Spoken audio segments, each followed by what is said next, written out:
بسم اللہ الرحمن الرحیم۔ سے ذکر کیے لوگوں نے اپنی زندگیوں میں کہ علامہ امینی کے بیٹے بیان کرتے ہیں، علامہ امینی جنہوں نے غدیر کتاب لکھی، غدیر کتاب جو انہوں نے 30 سال محنت کی اور وہ ساری چیزیں جمع کیں جو فضائل مولا کائنات تھے، ان سب کو جمع کیا، 30 سال لگ گئے، کہاں کہاں سفر کیا، ہندوستان سفر کیا، دمشق گئے، کبھی کہاں گئے کبھی کہاں گئے، اور بہرحال ایک مقام عطا ہوا۔ مقام کیسا عطا ہوا کہ خود وہ بیان کرتے ہیں کہ مجھے پتہ چلا بغداد میں کوئی پروفیسر ہے جو امام کی فضائل پہ کوئی کتاب لکھ رہا ہے، تو میں نے کہا جا کے دیکھوں یہ کیا لکھ رہا ہے، کہیں یہ نہ ہو کوئی ایسی چیز لکھ دے کل کو مشکل ہو جائے۔ تو کہہ رہا میں وہاں گیا اور اس سے باتیں شروع کی۔ جیسے ہی میں اس کے گھر داخل ہوا تو اس کے اہل خانہ سے ایک پرمسرت، ایک خوشی کی کچھ صدائیں آئیں، جیسے کوئی خوشی آئی ہے گھر کے اندر۔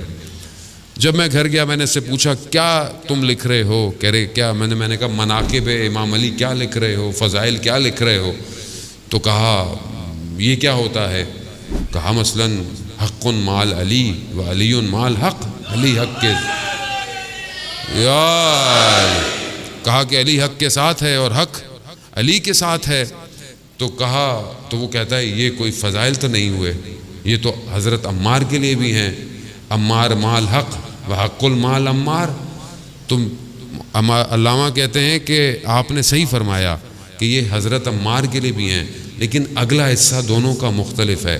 عمار کے لیے یہ ہے کہ جہاں جہاں حق جائے گا عمار وہاں جائے گا، لیکن حضرت علی کے لیے ایسا نہیں ہے، جہاں جہاں علی جائے گا وہاں وہاں حق جائے گا۔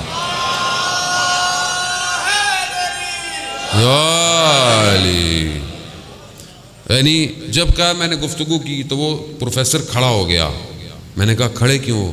کہا آپ نے ذکر ایسا کیا ہے، اس نے مجھے کھڑا کر دیا۔ کہا بہت گفتگو ہوئی، جب مجھے یقین ہو گیا کہ اب یہ صحیح لکھے گا تو میں جانے لگا۔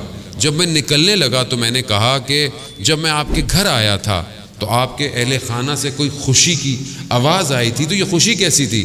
کہا کہ میری ایک بیٹی شدید بیمار ہے، اور جب بھی کوئی شیخ آتا ہے، کوئی عالم آتا ہے جو کہ ہمارے مسلک کا ہے، تو وہ ایک دعا دیتا ہے پرچی پہ لکھ کے، تو تھوڑی دیر کے لیے اس کی بیماری دور ہو جاتی ہے۔ تو ہمارے گھر والے سمجھے کہ شاید ہمارا کوئی شیخ آیا ہے تو ان کے یہاں بھی وہی خوشی ہوئی۔ تو علامہ کہتے ہیں کہ اگر میں کچھ لکھ کے دے دوں تو کہا کوئی مسئلہ نہیں ہے۔ کہا میں نے ایک پرچے پہ علی لکھا، پرچہ فولڈ کیا اور دے دیا کہ اس کو اپنی بچی کے پاس رکھیں، اور کہا متصل ہوا۔